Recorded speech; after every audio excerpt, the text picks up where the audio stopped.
illallah wa asyhadu anna Muhammadan abduhu wa rasuluh. Allahumma shalli ala Muhammad wa ala ali Muhammad. Amma ba'du. Anandaku yang Ustazah cintai dan Ustazah banggakan, dimanapun kalian berada, semoga selalu sehat dan dalam lindungan Allah Subhanahu wa Ta'ala.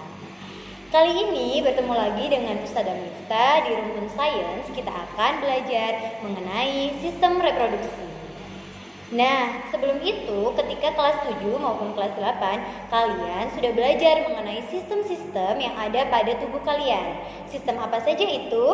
Ada sistem pencernaan, sistem gerak, sistem ekskresi, sistem pernafasan, sistem peredaran darah, hingga sistem indera. Nah, kali ini kita akan belajar satu sistem lagi di dalam tubuh kalian, yaitu sistem reproduksi manusia. Sebelum kita memulai pembelajaran pada hari ini, marilah sama-sama kita berdoa agar pembelajaran kita diberikan kelancaran dan diberikan ilmu yang bermanfaat. Berdoa mulai.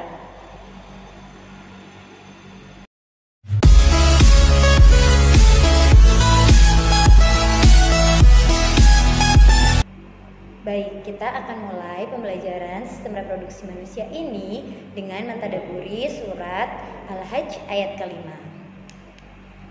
Di surat Al-Hajj ayat ke-5 ini dijelaskan bahwasannya manusia mulanya adalah dari setetes mani, kemudian menjadi segumpal darah, kemudian diletakkan pada tempat yang kokoh, yaitu rahim. Setelah diletakkan di dalam tempat yang kokoh, rahim, segumpal darah tersebut dilahirkan dalam bentuk bayi, kemudian menjadi dewasa, dan kemudian diwafatkan. Itu adalah tanda-tanda kebesaran Allah. Nah, ternyata nak, sistem reproduksi yang kita pelajari hari ini sudah dituliskan Allah ribuan tahun yang lalu melalui kalam Allah yang ada di Al-Quran. Untuk itu, sebagai bentuk rasa syukur, marilah kita bersemangat dalam mempelajari sistem reproduksi ini. Lalu apa sih tujuan kita mempelajari sistem reproduksi ini? Tujuannya dari sistem reproduksi yang diciptakan oleh Allah adalah untuk keberlangsungan makhluk hidup. Tentunya sistem reproduksi yang dititipkan kepada manusia ini agar makhluk hidup kita tidak punah. Untuk itu, siapkan diri kalian dalam mempelajari materi sistem reproduksi. Tidak ada hal-hal dalam materi ini yang kita anggap tabu. Karena pendidikan seks sejak dini merupakan hal yang penting agar tidak terjadi kelainan seksual maupun kita dapat menjaga sistem kesehatan reproduksi kita.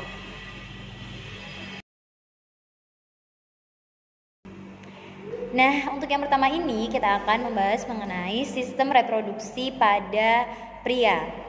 Kompetensi dasar yang harus kalian kuasai pada materi sistem reproduksi ini adalah mengenai organ dan juga fungsi-fungsi dari organ reproduksi.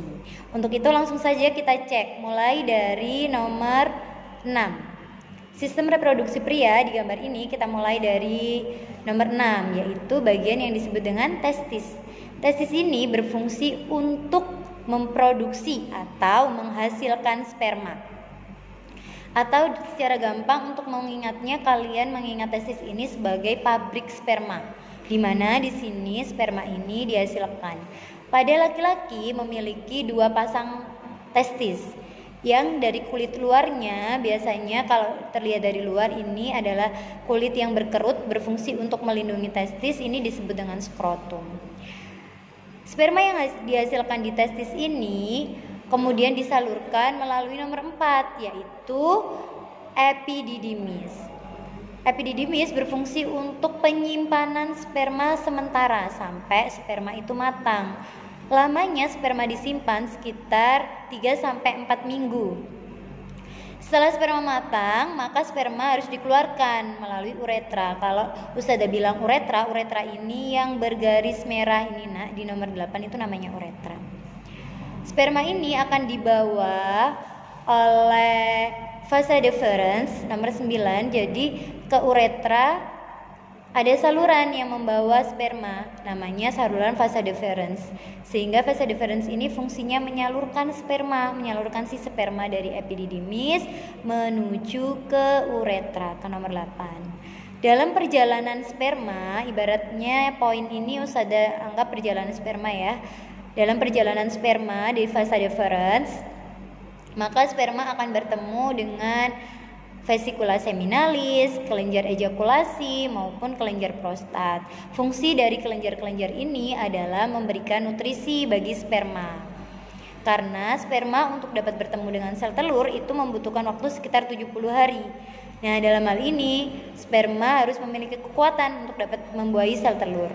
Sehingga di dalam tubuh manusia telah dibekali oleh Allah vesikula seminalis, kelenjar ejakulasi dan juga kelenjar prostat untuk memberikan nutrisi bagi sperma.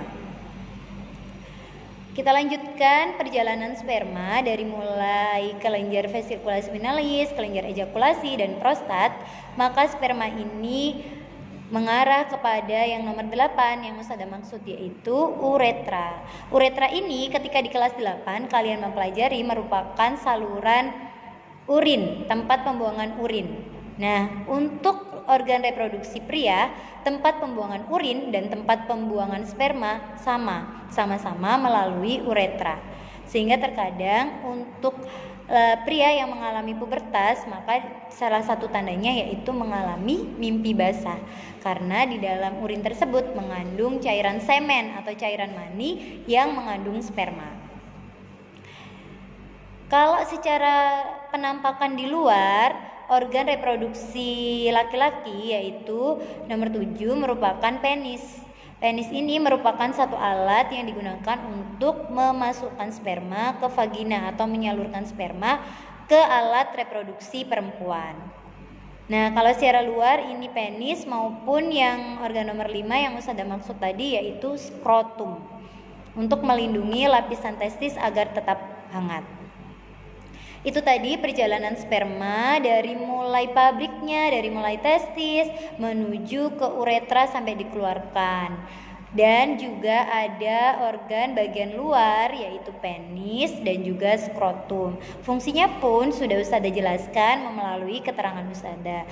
Maka dari itu, Ustazah selalu mengingatkan untuk video penjelasan Ustazah karena pembelajaran kita daring, jangan pernah di-skip atau kalian mencari sumber referensi lain, karena jika kalian melewati proses tersebut maka nanti kalian sendiri yang akan rugi dalam proses ini. Apa yang kalian serap tidak akan maksimal. Untuk itu mari sama-sama menyemangati diri untuk berproses dan memperhatikan apa yang Ustazah sampaikan ini secara sesama.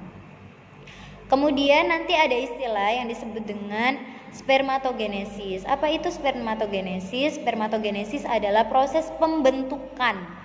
Nesis ini pembentukan, berarti pembentukan sperma. Di mana pembentukan sperma? Ya di pabrik sperma.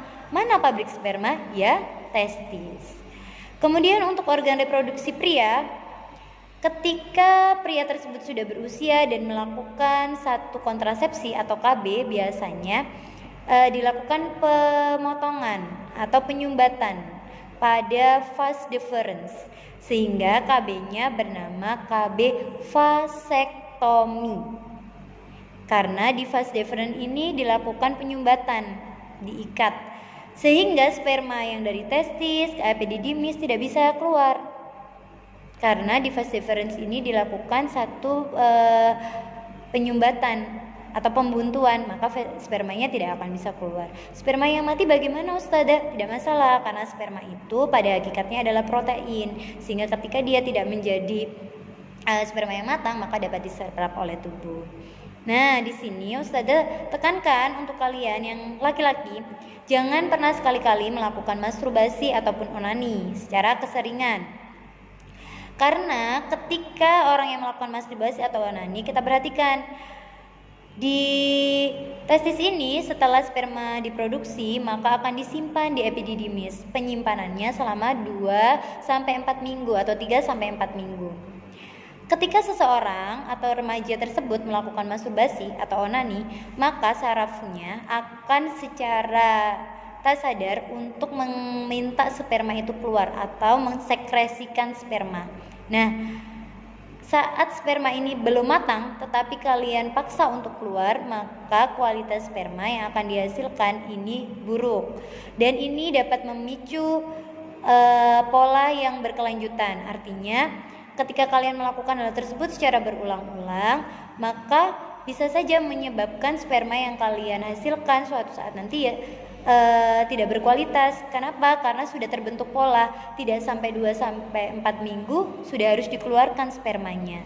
Nah, oleh sebab itu dalam Islam sendiri pun melarang onani, dan secara kesehatan kita sudah tahu ya, ketika sperma itu tidak matang tetapi kalian paksa keluarkan, inilah yang dapat menyebabkan kemandulan pada laki-laki. Hati-hati anandaku, ini sangat usah ditekankan karena di usia kalian biasanya melakukan masturbasi ataupun onani, dan ini akan berefek buruk pada kalian.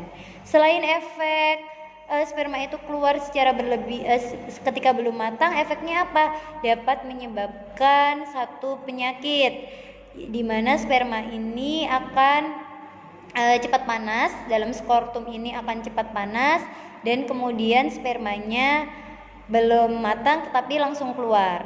Nanti penyakit tersebut akan kita bahas di kelainan sistem reproduksi. Itu tadi perjalanan sperma dari mulai pabriknya, dari mulai testis menuju ke uretra untuk dikeluarkan, dan ketika untuk dapat bertemu dengan ovum harus melalui bantuan dari penis.